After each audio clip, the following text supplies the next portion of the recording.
आज का हमारा टॉपिक है definition and scope of nursing. तो आज हम डील करेंगे कि नर्सिंग का डेफिनेशन क्या होता है, नर्सिंग किसको कहते हैं एंड उसके क्या क्या स्कोप्स होते हैं, किस किस क्षेत्र में नर्सिंग में वर्क किया जाता है, उसके बारे में हम डील करेंगे कि उसके आखिर स्कोप्स क्या क्या होते हैं।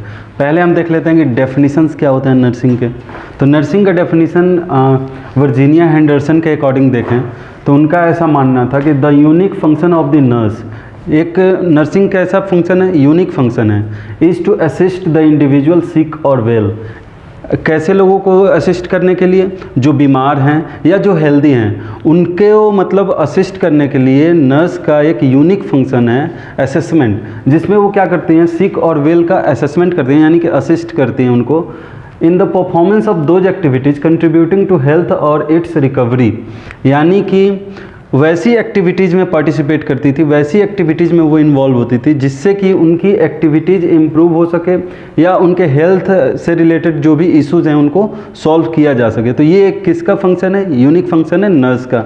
और टू ए पीसफुल डेथ, अगर कोई पर्सन अगर टर्मिनल कंडीशन में, यानी कि उसका हेल्थ टर्मिनेट कर रहा है, यानी कि वो डाइंग होने के कंडीशन में, यानी कि डेथ के कंडीशन में है, तो उस समय पे उन्हें एक पीसफुल डेथ प्रोवाइड कराना, ये भी किसका फंक्शन है, एक नर्स का फंक्शन है।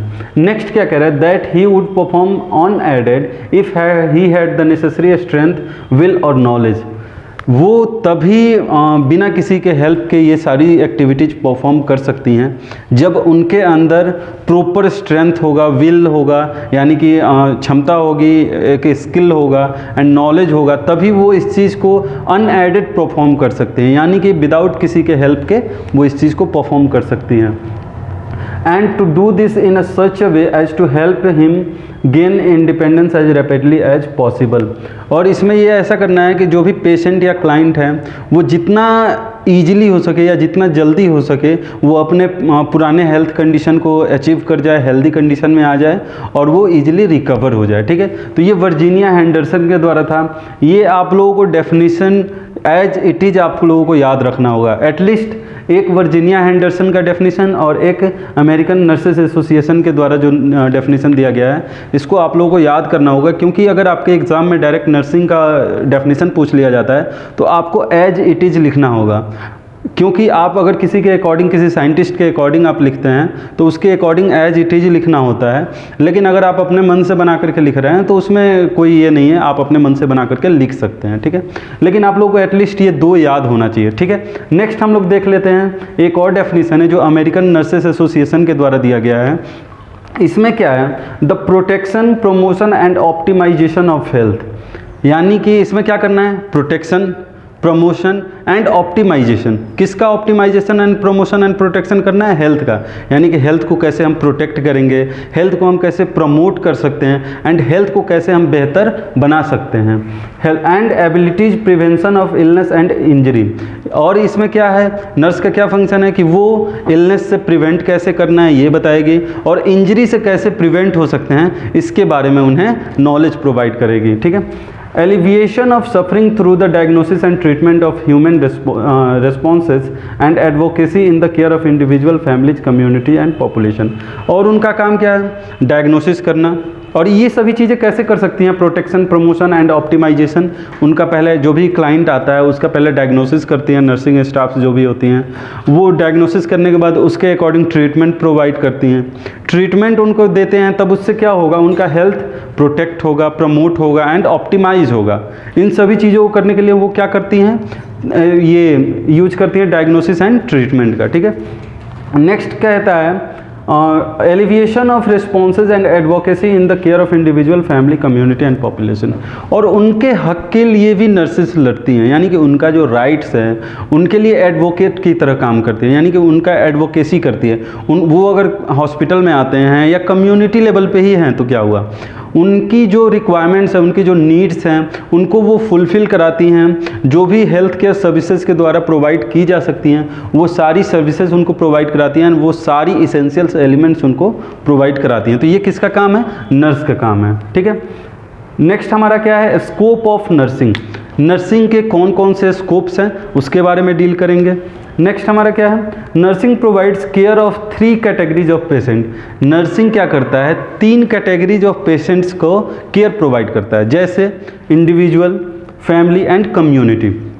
पर्टिकुलर इंडिविजुअल को भी वो सर्विस प्रोवाइड करता है, health care services, and families को भी हेल्थ केयर सर्विसेज प्रोवाइड करता है। अगर कोई पूरी फैमिली किसी पर्टिकुलर डिजीज़ या माइक्रो ऑर्गेनिज्म से सफ़र कर रही है जिससे कि पूरी फैमिली बीमार है, तो उनके लिए भी वो ट्रीटमेंट प्रोवाइड करेगी। प्लस में उनको मतलब अलग से कोई अगर ऐसी नीड्स होगी, जैसे उनको हेल्थ रिलेटेड प्रॉब्लम्स हैं या उनको गाइड करना है, काउंसलिंग देना है, तो इस तरह की सारी एक्टिविटीज़ कौन परफॉर्म करेगी, नर्सेज परफॉर्म करेगी। ठीक है।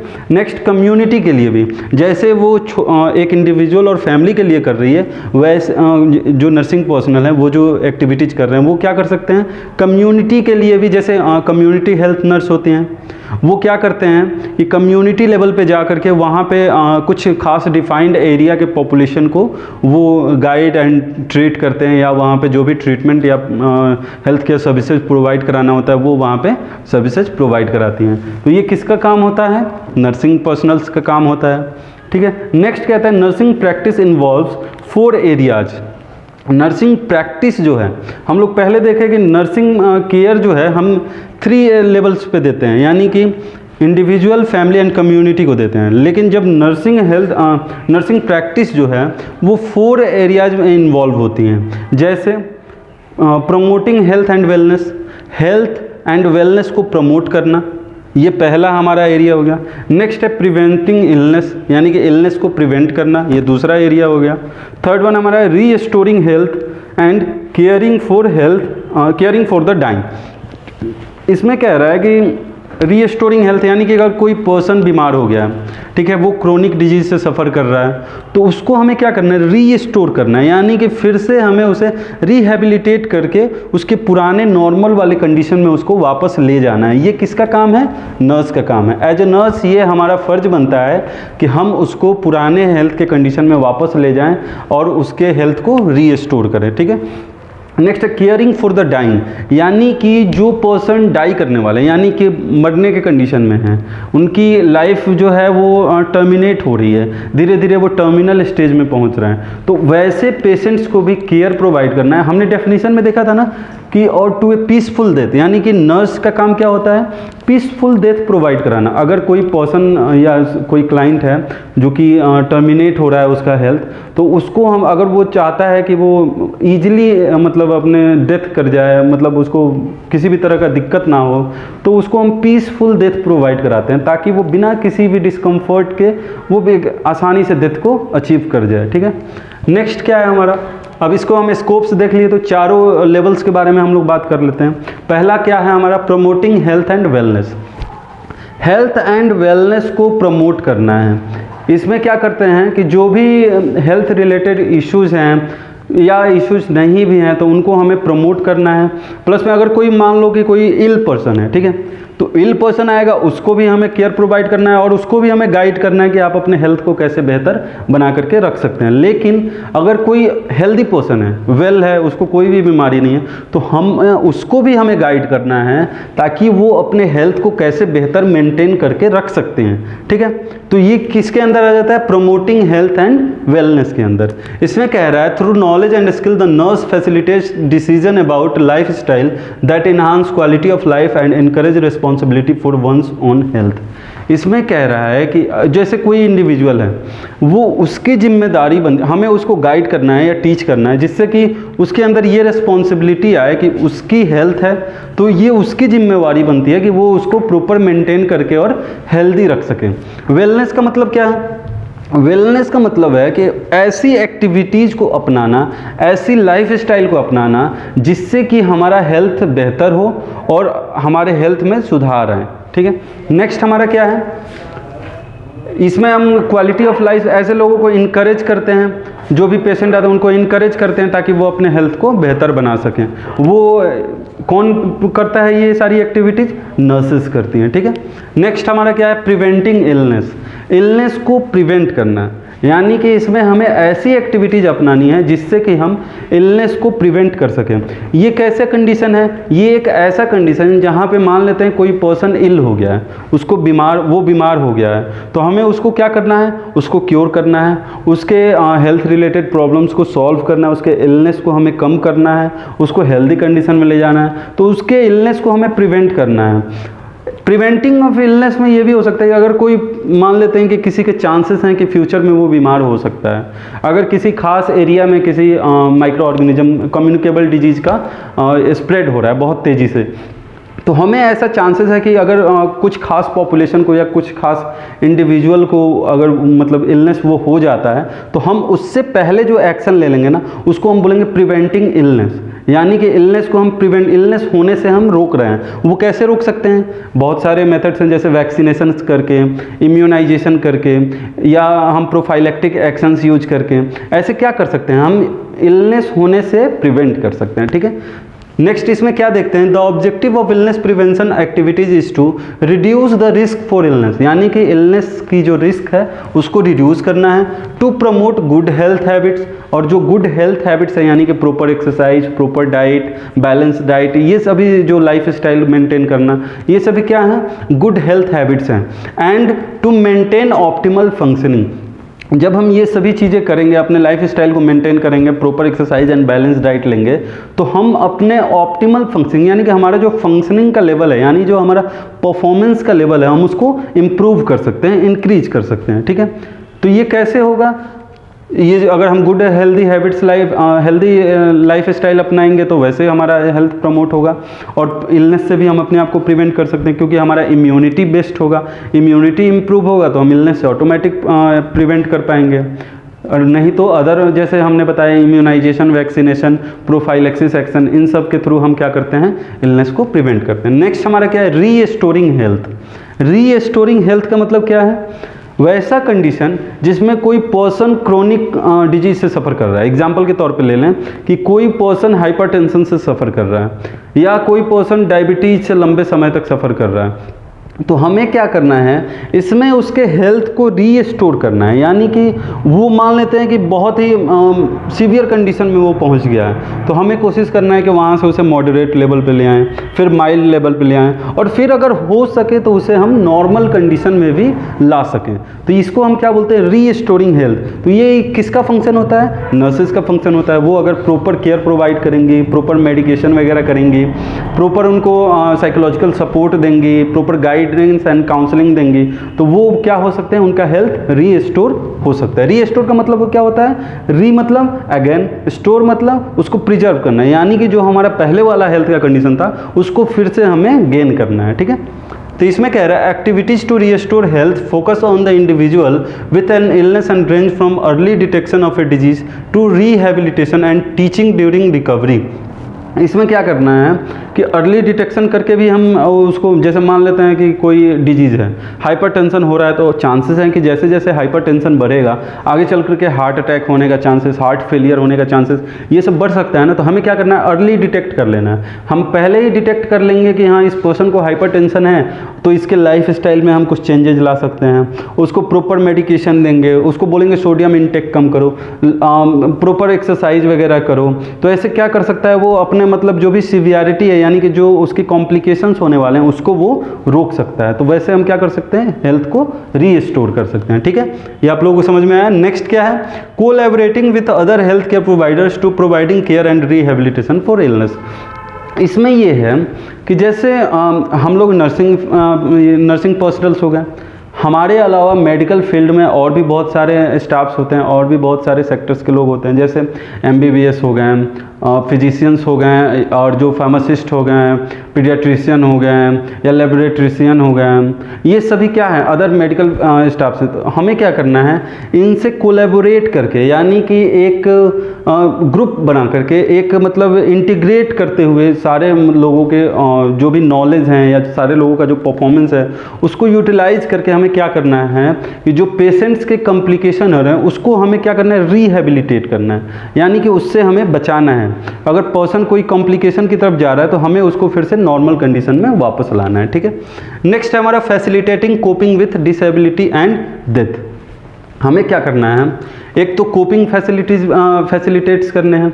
यानी कि अगर कोई मान लेते हैं कि घर में किसी का डेथ हो गया, एज फॉर एग्जांपल ले लेते हैं, किसी घर में किसी का डेथ हो गया, तो उसकी फैमिली के ऊपर बहुत सारे स्ट्रेस होंगे, बहुत सारे टेंशन्स होंगे। तो उन लोगों को क्या करना है, कोपिंग एबिलिटीज़ उनके अंदर डेवलप कराना है, जिससे कि वो अपने आप को उस चीज़ से कोप अप कर पाएँ। यानी कि मान लेते हैं कोई डेथ कर गया, तो उसको एक्सेप्ट करें कि ठीक है अब ये डेथ कर गया तो अब इसको वापस नहीं लाया जा सकता है, अब हम आगे फर्दर देखें ताकि लाइफ को कैसे हम और बेहतर कर सकते हैं, ना कि हम इसी में उलझे हुए रहें। तो उनको क्या करना है, कोपिंग एबिलिटीज प्रोवाइड करना है। या कोई क्रोनिक इलनेस से सफ़र कर रहा है, तो हमें क्या करना है, उनके अंदर कोपिंग एबिलिटीज उनके फैमिलीज के अंदर लाना है। मान लेता उन्हीं के साथ जीना होगा ना। अगर कोई हस्बैंड वाइफ है, एग्जाम्पल के तौर पे ले लें, तो अगर वाइफ बहुत ज़्यादा किसी ऐसे इलनेस से सफ़र कर रही है जो कि बहुत इजी नहीं है रीस्टोर करना, जैसे मान लेते हैं HIV से कोई सफ़र कर रहा है, जैसे एज फॉर एग्जांपल HIV से वुमेन जो है, मतलब जो वाइफ हैं, वो सफ़र कर रही हैं। हस्बैंड का क्या काम है, उनके अंदर हम कोपिंग एबिलिटीज़ डेवलप करेंगे ताकि वो उनके साथ कोप अप कर पाएँ। यानी कि मान लेते हैं जब तक उनकी लाइफ है तब तक उनके साथ कोप अप करके ही चलना पड़ेगा ना। अगर कोपिंग एबिलिटीज़ नहीं होगा तो फिर तनाव होगा और फिर बहुत सारी बातें बिगड़ेंगी। तो इस तरह से हमें क्या करना है, उनके अंदर कोपिंग एबिलिटीज़ लाना है, ठीक है। अगर कोई डेथ कर गया है तो भी, अगर कोई क्रोनिक इलनेस से सफ़र कर रहा है तो भी, या कोई इरिवर्सिबल इलनेस से सफ़र कर रहा है तो भी, ठीक है। नेक्स्ट कह रहा है with disability and death, nurses also facilitate patients and family to cope with altered function, life crisis and death। जैसा कि मैंने बताया, अल्टर्ड फंक्शन, अगर किसी भी तरह का इंजरी हो गया या लिम्ब लॉस हो गया, तो ऐसे फंक्शंस में कोप अप करना, कैसे अपने आप को मेंटेन करके रखना है। नेक्स्ट, लाइफ में कोई क्राइसिस क्रिएट हो जाता है, ऐसा कंडीशन क्रिएट हो गया जिसमें कि जो हमारे लिए अनटॉलरेबल है, जो कि हम बर्दाश्त नहीं कर पाते, उसमें कोप अप एबिलिटी होना चाहिए जिससे कि वो अपने आप को कोप अप कर सकें। नेक्स्ट, जैसे मैंने डेथ का एग्जांपल दिया, अगर कोई पर्सन डेथ कर गया है तो उसके हिसाब से कैसे अपने आप को कोप अप करना है। नेक्स्ट है nurses help patient to achieve optimal level of strength and potential through teaching and referral to community support system. इसमें क्या करना है कि जो भी पेशेंट हैं या क्लाइंट हैं उनको हमें टीच करना है, गाइड करना है, काउंसलिंग देना है। इससे क्या कर सकते हैं हम, उनकी जो भी कॉम्प्लिकेशन है या जो भी उनके स्ट्रेस लेवल हैं, इन सब चीज़ों को हम क्या कर सकते हैं, मेंटेन कर सकते हैं, और उनके ऑप्टिमल लेवल ऑफ हेल्थ को हम मेंटेन करके रख सकते हैं, और उनके अंदर ऐसी स्ट्रेंथ डेवलप कर सकते हैं ताकि वो फिर से ऑप्टिमल लेवल पे फंक्शन कर पाएँ, अपने फंक्शन को फिर से गेन कर पाएँ। तो ये किसका काम है, नर्स का काम है। नेक्स्ट क्या है, nurses provide care to both patient and family during end of life. End of life के समय, यानी कि जब कोई पेशेंट डेथ करने के कंडीशन में है, उस टाइम पे उनको क्या करना है, प्रोवाइड करना है केयर। किसको, पेशेंट को भी केयर की ज़रूरत है उस समय पे, फैमिली को भी केयर की ज़रूरत है। क्योंकि अगर कोई पर्सन, जब सबको पता चल जाता है एक फैमिली में कि हाँ ये कोई इंसान है जो कि डेथ करने जा रहा है, तो सबको पता होता है, तो उसमें क्या होता है कि फैमिली के लिए भी वो स्ट्रेसफुल कंडीशन होता है और जो क्लाइंट होता है उसके लिए भी स्ट्रेसफुल कंडीशन होता है। तो हमें उसको क्या करना है, प्रॉपर केयर प्रोवाइड करना है जिससे कि वो उस चीज़ से अपने आप को मेंटेन कर पाएँ और उस चीज़ से अपने आप को बाहर ला पाएँ। नेक्स्ट है care in hospital, long term care facilities and homes. और ये सभी चीज़ें हम कहाँ कर सकते हैं, हॉस्पिटल में प्रोवाइड कर सकते हैं, या होम पे, घरों पे प्रोवाइड कर सकते हैं, या हम क्या कर सकते हैं, long term care facilities and जो भी हॉस्पिस केयर सेंटर्स हो गए या इस तरह के जो भी ओल्ड एज होम हो गए, तो ऐसे जगहों पे हम ये सारी सर्विसेज प्रोवाइड कर सकते हैं। तो आज हम लोगों ने क्या डील किया, डेफिनेशंस ऑफ नर्सिंग के बारे में, नर्सिंग की क्या डेफिनेशंस होती हैं, उसका मतलब क्या है। नेक्स्ट हम दो डेफिनेशन हम लोगों ने डील किया, एक अमेरिकन नर्सेज एसोसिएशन के द्वारा और एक वर्जीनिया हेंडरसन के द्वारा। ये दोनों आप लोगों को याद रखना है, ठीक है। नेक्स्ट क्या है, स्कोप ऑफ नर्सिंग के बारे में हम लोगों ने डील किया कि उसके क्या क्या स्कोप्स होते हैं और किस किस को हम नर्सिंग केयर प्रोवाइड करते हैं, इंडिविजुअल, फैमिलीज एंड कम्युनिटीज़। और उसके बाद हम लोगों ने लेवल्स भी देखा कि कौन कौन से लेवल्स पे हम हेल्थ को प्रमोट कर सकते हैं या कौन कौन से लेवल पे हम स्कोप को देखते हैं। तो पहले हमारा था प्रमोटिंग हेल्थ एंड वेलनेस, यानी कि हमारे हेल्थ एंड वेलनेस को प्रमोट करना है, मेंटेन करके रखना है। नेक्स्ट था प्रिवेंटिंग इलनेस, इसमें इलनेस को प्रिवेंट करना है, रिस्क ऑफ इलनेस को हमें प्रिवेंट करना है। वो कैसे इम्यूनाइजेशन, वैक्सीनेशन, प्रोफाइलैक्सिस एक्शन ये सब करके या प्रॉपर बेहतर लाइफ स्टाइल अपना करके हम इस चीज़ को मेंटेन कर सकते हैं। रीस्टोरिंग हेल्थ है, इसमें अगर कोई पेशेंट को अर्ली डिटेक्शन कर लेना है, अगर कोई कॉम्प्लिकेशन की तरफ जा रहा है तो उसे अर्ली डिटेक्ट करके उसको प्रॉपर ट्रीटमेंट देंगे, ताकि प्रॉपर केयर देंगे ताकि वो रिहेबिलिटेट कर जाए और उसका हेल्थ रीस्टोर हो जाए। ठीक है, नेक्स्ट हमारा क्या है, facilitating coping with disability and death. अगर कोई पर्सन, जैसे मैंने अभी एग्जांपल दिया कि कोई डेथ कर गया या किसी का लिम्ब लॉस हो गया या कोई ऐसे क्राइसिस हो गया घरों में, तो उस चीज़ से कैसे कोप अप करना है और मेंटेन करना है, इसके बारे में हम लोगों ने डील किया। आई होप आप लोगों को ये सारा टॉपिक आपको समझ में आया होगा। अगर इससे रिलेटेड आपको कोई भी डाउट है तो आप मुझसे पूछ सकते हैं, और नीचे दिए हुए लिंक पे क्लिक करके ऐप को वहाँ से डाउनलोड करें ताकि फर्दर आप इन्फॉर्मेशन गेन कर सकें। Thank you.